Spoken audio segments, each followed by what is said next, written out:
테슬라 최신 뉴스. 일단은 자, 중국에서 진짜 잘 팔리나 봐요. 테슬라가 중국에서 하루 평균 1,300대가 넘게 판매가 되고 있다라고 합니다. 자, 테슬라가 올해 1분기에 중국 시장에서 역대급 판매 기록을 달성할 것이라는 전망들이 계속 나오고 있는 상황입니다.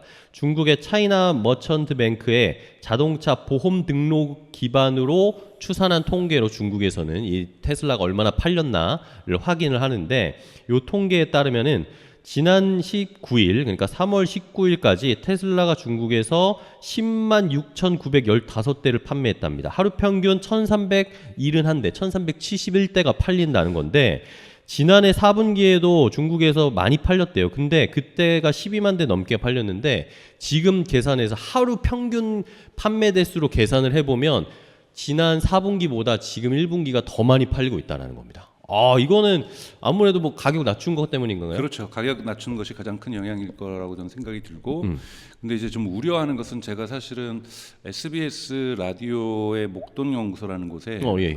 매주 목요일 출연을 하고 있거든요. 한 11시 한 반쯤 나가는데, 오늘 주제가 어제 목요일 주제가 이 미국 정부에 의한 틱톡 금지와 관련된 논의였어요. 예. 근데 저는 그걸 되게 우려스럽게 보고 있습니다. 그러니까 뭐 틱톡을 금지하려는 이유를 오늘 좀 뭐 설명드릴 필요는 없지만, 진짜로 금지가 되거나 판매가 강요된다라면 이 중국 내에서 반미 정서가 대단히 심각해질 수 있고, 여기에 1차적으로 타격을 받을 수 있는 기업은 딱 두 개예요. 애플하고 테슬라입니다. 테슬라. 예. 그래서 이렇게 될 경우에는 테슬라가 심지어는 중국에서 퇴출될 가능성들도 존재하고 있기 때문에, 사실은 미중 갈등의 강화가 특히 틱톡의 금지로까지 나아간다라면 사실은 좋지 않은 결과를 줄 수 있다. 이거는 저희가 같이 관심 깊게 봐야 될 뉴스라고 생각이 듭니다. 그렇습니다. 어쨌든 지금은 일단은 가격 할인해서 차도 많이 팔리고는 있는데, 여기에 더해서 중국과 미국의 이런 자존심 싸움, 여기에 뭔가 우리 또 테슬라 주주분들이 마음이 아프지 않을까 약간 걱정이 되고 있는 상황이다라는 거. 아, 미중 너무 싸우지 맙시다, 여러분들. 저희 왜 새우등 터져요 이러면서 저 우리나라도 산업이 힘들어지고 우리 테슬라 주주분들도 마음이 아프고 이러면 안 되는데 말입니다. 그렇죠? 자, 다음 뉴스를 또 볼까요? 자, 이번에는 좋은 뉴스. 자, 뭐 어제도 살짝 말씀드렸지만 무디스 테슬라 신용 등급을 상향했습니다. 수익성이 매우 높다라는 코멘트가 달렸는데, 자, 무디스가 지난 미국 시간으로 20일에 발표를 했습니다. 테슬라 신용평가 보고서를 통해서 이 회사의 장기 투자 등급을 BA1에서 BAA3로 한 단계 올린 다음에 등급 전망도 안정적, 스테이블로 평가를 했다라는 이야기가 나왔습니다.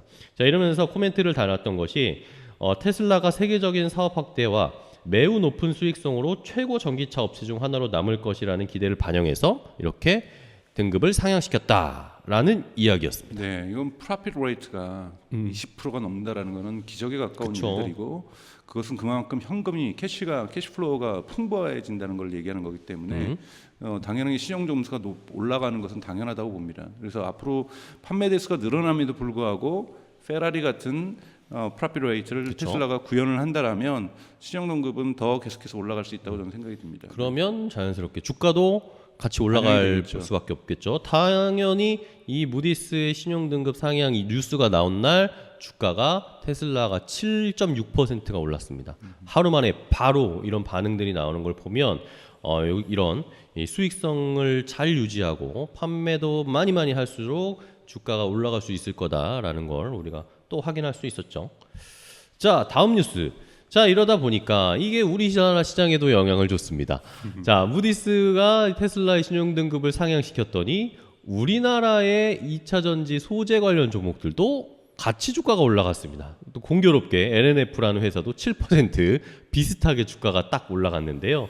LNF는 뭐 전에도 계속 설명드렸지만 테슬라랑 대규모 하이니켈 양극재 공급 계약을 맺은 우리나라 기업입니다. 코스닥에 상장돼 있고 코스닥 시총 한 탑5 안에 들어있는 회사인데, 그때 테슬라랑 계약한 규모가 3조 8,300억 원 정도 규모입니다.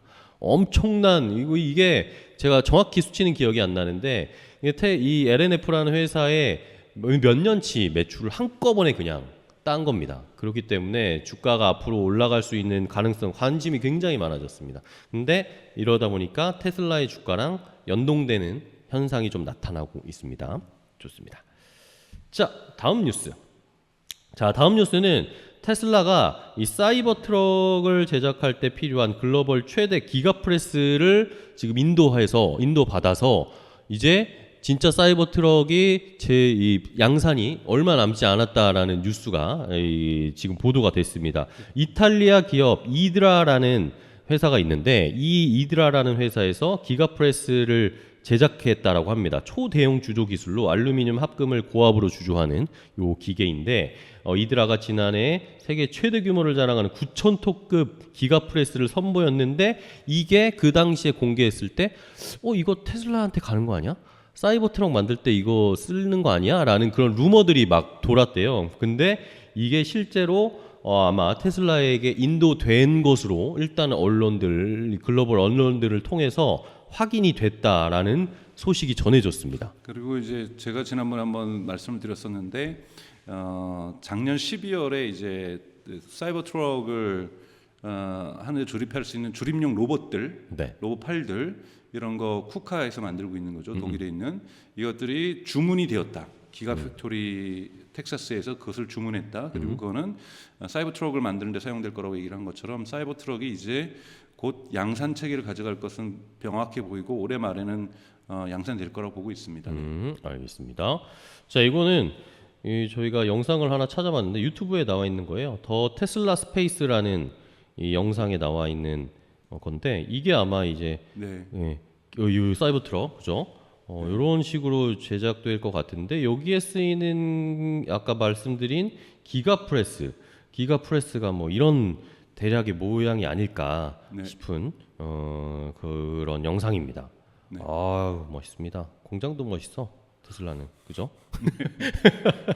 저희 테슬라 이러다가 빠 되겠네요. 테슬라 바가 되고 있네요, 제가. 네. 자, 요게 아마 기가프레스일 것 같다. 아유, 머스크 아저씨도 나오고, 사이버 트럭 공개했던 거 이런 식으로 찍어낸다라는 거죠. 한번 기대를 해보겠습니다. 자, 이렇게 또 중요한 것은 생산비. 테슬라의 생산비 반값 목표가 경쟁사에게 엄청난 부담을 줄 것이다라고 투자 씬에서 이런 이야기들이 계속 나오고 있습니다. 여러 이 미국이나 글로벌 애널리스트들이 테슬라가 만약에 두 자릿수 이익률과 업계 선두 자리를 수성하는 두 마리 토끼를 모두 잡을 가능성이 있다고 평가들을 하는 거예요. 저희가 계속 얘기했던 거죠. 그러니까요. 저희 걸 보고 따라 얘기하는 것 같은데. 자, 저희 방송이 영어로 이렇게 번역이 돼서 보나 봐요. 그러니까 요즘은 뭐 유튜브에서 이렇게 번역이 되니까 그죠?